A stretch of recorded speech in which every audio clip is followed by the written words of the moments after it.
If you've ever felt completely overwhelmed trying to learn a new language, you are definitely not alone. Welcome to this explainer. Today we're unpacking some absolutely fascinating insights from second language acquisition research out of Japan to figure out exactly why that happens and, more importantly, how the experts are trying to fix it. Have you ever just completely frozen up while trying to speak a new language? Like, you're terrified of making a mistake, your heart is racing, your mind goes totally blank, and suddenly, poof, you can't remember a single vocabulary word. It's wild, right? But it's a nearly universal experience. The big question is, why exactly is learning a second language so incredibly stressful in the first place? Well, it turns out there's actually an academic name for this. It's called metacognitive misalignment. Researcher Pavel Trofimovich proved that this fear is literally a psychological illusion. Basically, we constantly assume our conversation partners are judging our mistakes way more harshly than they actually are. And that illusion? It absolutely kills our motivation to speak up. Section 1. The Language Learning Struggle. So researchers actually call this internalized fear a self-deficiency ideology. Because think about it, we're raised in a culture that grades literally every mistake we make. So we end up developing this paralyzing mindset of, hey, I can only speak if I'm absolutely 100% sure my grammar is perfect. It just leaves students feeling like they're never quite good enough, which is super frustrating. Which brings us to Section 2, a constructive research culture. The solution to all this anxiety might actually start with the researchers themselves. Take the Japan Second Language Acquisition Research Forum, or J-SLARF for short. They grew from just this small grassroots volunteer meeting back in 2017 into a massive, super energetic community by 2026.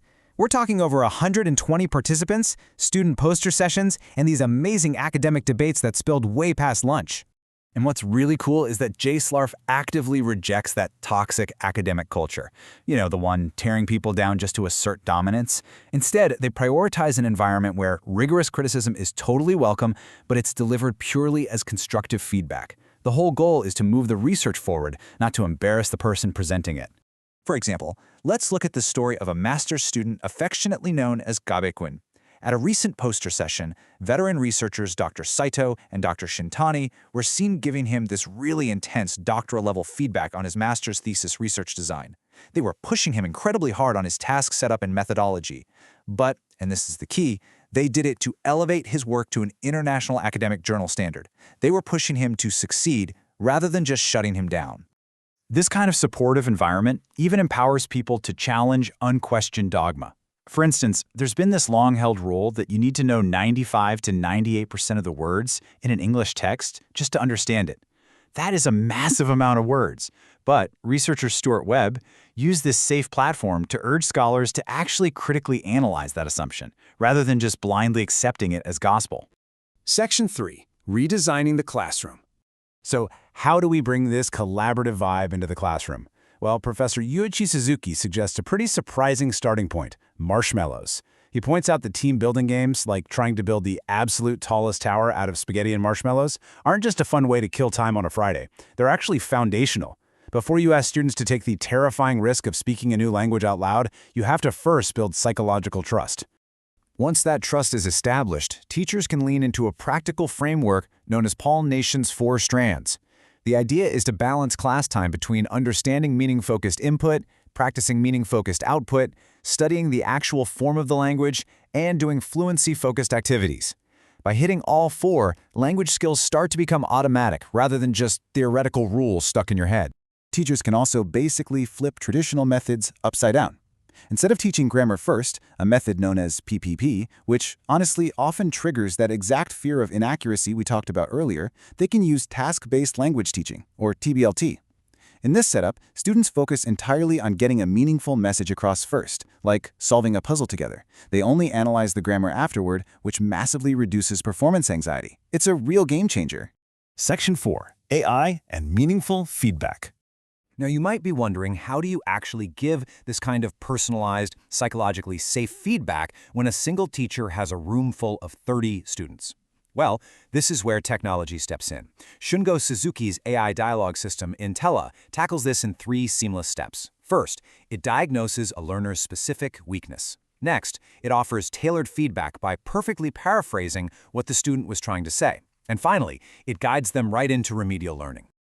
And guys, this isn't just a gimmick. The AI's automated scoring correlates with human experts at an incredibly accurate 0.929.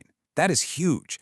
It proves that AI can genuinely act as a tireless, non-judgmental conversation partner, scaling that highly individualized help to every single student in the room.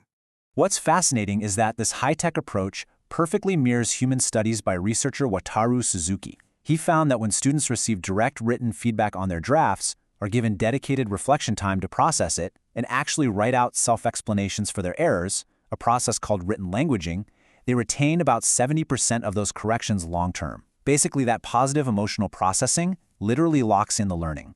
Section 5. Beyond English-only spaces.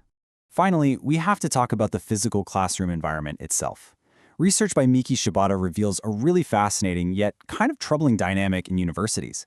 Forcing an English-only rule in classes, which is often called English medium instruction, can actually create unfair power hierarchies. Students who enter via general exams and maybe lack overseas experience often feel isolated and just stay silent. Meanwhile, international students or those with study abroad experience end up dominating the conversation. So ironically, the very rule intended to encourage practice can actually silence the most vulnerable learner. So the crucial takeaway from this whole explainer is this beautifully inclusive idea inspired by Shibata's work. Fixing the feedback loop means fixing the environment. The classroom must be a culturally safe space for trial and error. Instead of a high-stakes, English-only zone, it needs to be a flexible, multilingual negotiation space where a student feels completely safe raising their hand and simply saying, "I don't understand." Think about it for a second. If we take the anxiety out of the equation, right? If we replace that paralyzing fear of failure with a culture of truly constructive support, accurate AI feedback, and multilingual safety, what could you achieve in your next learning journey? The science clearly shows us that when we feel safe, we learn so much faster. So let's get out there and build those supportive spaces.